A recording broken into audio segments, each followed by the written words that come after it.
Flaring is a technique oil and gas companies use to burn off leaking methane, but is blamed for its contributions to climate change. Charles Rex ArbogastAssociated Press Washington. The rapid fire push by the Trump administration to wipe out significant chunks of the Obama environmental legacy is running into a not-so-minor complication. Judges keep ruling that the Trump team is violating federal law. The latest such ruling came late Wednesday, when a federal magistrate judge in Northern California vacated a move by the Department of Interior to delay compliance with rules curbing so-called flaring, a technique oil and gas companies use to burn off leaking methane. Flaring is blamed for contributing to climate change as well as lost tax revenues because the drilling is being done on federal land. It was the third time since July that the Environmental Protection Agency or the Interior Department has been found to have acted illegally in their rush to roll back environmental rules. And in 3 other environmental cases, the Trump administration reversed course on its own after lawsuits accusing it of illegal actions were filed by environmental groups and Democratic state attorneys general. The legal reversals reflect how aggressively Mr. Trump's critics are challenging the administration's efforts to rescind regulations enacted during the Obama administration, not only related to the environment but to immigration, to consumer protection and to other areas. Yet even as the list of failed or at least stalled rollbacks continues to grow, the Trump administration, in many other cases, continues to move ahead, often taking multiple steps related to the kill the same rule, meaning these early setbacks do not necessarily mean the matters are settled. The Trump administration is confident in its legal positions and looks forward to arguing, and winning, before the federal judiciary, Kellyanne Love, a White House spokeswoman, said in a statement. This is in stark contrast to the previous administration, which may be the worst win rate before the Supreme Court since the Taylor administration in the early 1850s. Still, the string of court rulings and administrative reversals, even some conservative legal scholars agree, is a sign that the Trump administration has been in such a rush to undo the Obama legacy that it is almost inviting legal challenges. If I were in this administration, this should be seen as a warning sign, said Jonathan A. Chadler, the director of the Center for Business Law Regulation at Case Western Reserve University School of Law. The message is clear, guys, we have a problem here. We are trying to do stuff that is hard and we are not crossing our I's and T's. Environmentalists see it as proof that Mr. Trump and his team care little about honoring federal law. It shows serial lawbreaking and sloppiness by a Trump administration bent on rollbacks, said John Walk, the director of the Clean Air Project at the Natural Resources Defense Council. It is sad they have to have their comeuppance in courts rather than doing what was right, but this is hardly the first administration to have administrative decisions overturned as a result of court challenges. Environmentalists challenging the moves by George W. Bush to loosen air pollution rules won 27 court rulings during his 8-year tenure.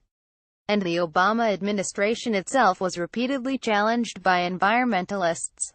In a recent decision related to 2 billion tons of coal leases on federal land in the Powder River Basin of Wyoming, for example, the United States Court of Appeals for the 10th Circuit concluded that the Democratic administration's decision to approve the leases was arbitrary or capricious because it did not adequately consider the effect mining all this coal would have on climate change.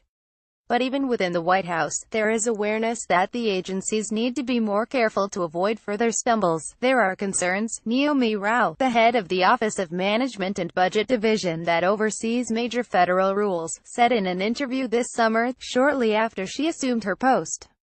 Agencies want to move quickly to get things done. Policy experts say the reversals also underscore the fact that crucial positions within the EPA and the Interior Department remain unfilled, and that a lack of trust exists between political appointees and career staff members. The career people at EPA and DOJ are top-notch lawyers, said Richard J. Lazarus, an environmental law professor at Harvard University.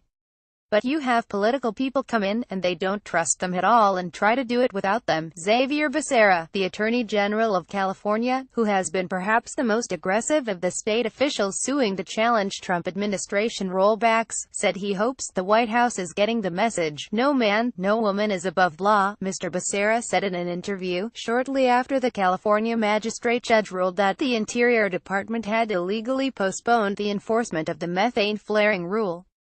You have to follow the rule of law. It makes no difference if you are in the White House or not. Each of the rules at the center of these legal challenges has major public implications. The Department of Interior methane rule, reinstated by a federal court on Wednesday, will annually eliminate the equivalent of greenhouse gas emissions from about 950,000 vehicles, according to an Obama administration estimate, while also generating millions of dollars in extra federal revenues because oil and gas companies right now do not pay royalties on methane they flare off in giant torches that light the sky.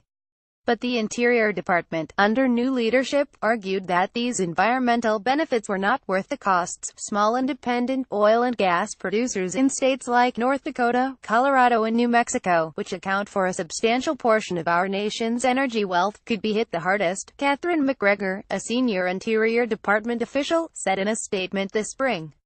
The federal court judges were not impressed by the legal arguments the Interior Department and EPA made as they separately moved to repeal the Obama-era rules related to methane, which is considered a major factor in climate change.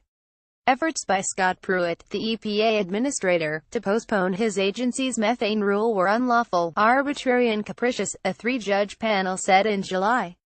Scott Pruitt, the administrator of the Environmental Protection Agency, on Tuesday in San Juan, PR Doug Mills, the New York Times agencies obviously have broad discretion to reconsider a regulation at any time, the judges ruled. To do so, however, they must comply with the Administrative Procedure Act (APA), including its requirements for notice and comment. There are signs that the Trump administration is hearing this message.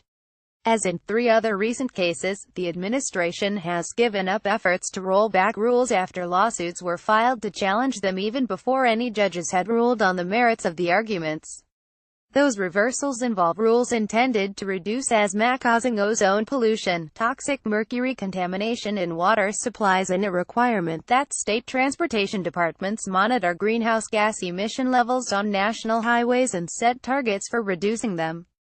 Kyle Danish, who represents oil and gas companies and electric utilities for the law firm Van Ness Feldman in Washington, said, "The administration is learning an important lesson. Even rolling back regulations involves bureaucracy. There's an irony here that an administration that is upset about the administrative state is going to need multiple rules just to change the rules. But that's the reality," he said. Not everyone is concerned by the court setbacks. Matt Letterino, a spokesman for the U.S. Chamber of Commerce, called them relatively minor blips in a much larger, longer-term effort, and he noted that the Department of Energy has won recent cases against environmental groups related to the transport of liquefied natural gas.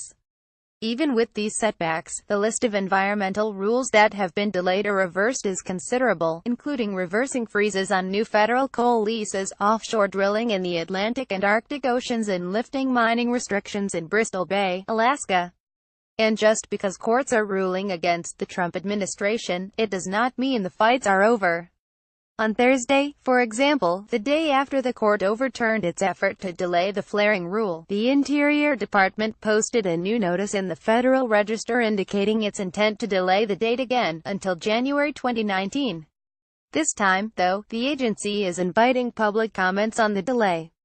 But there is no doubt the legal challenges are slowing down the march to roll back the Obama legacy. And it could complicate other even higher-profile pushes to repeal rules, like the Clean Power Plan, intended to reduce carbon dioxide emissions from electric power plants, a move that will generate another wave of legal challenges that will build off arguments made in recent cases. Mr. Lazarus said some problems might be alleviated once Mr. Trump nominates and the Senate confirms more high-level appointees, who have more experience in handling complicated legal steps needed to roll back rules.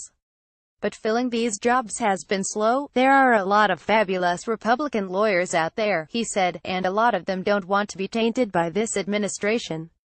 Lisa Friedman contributed reporting.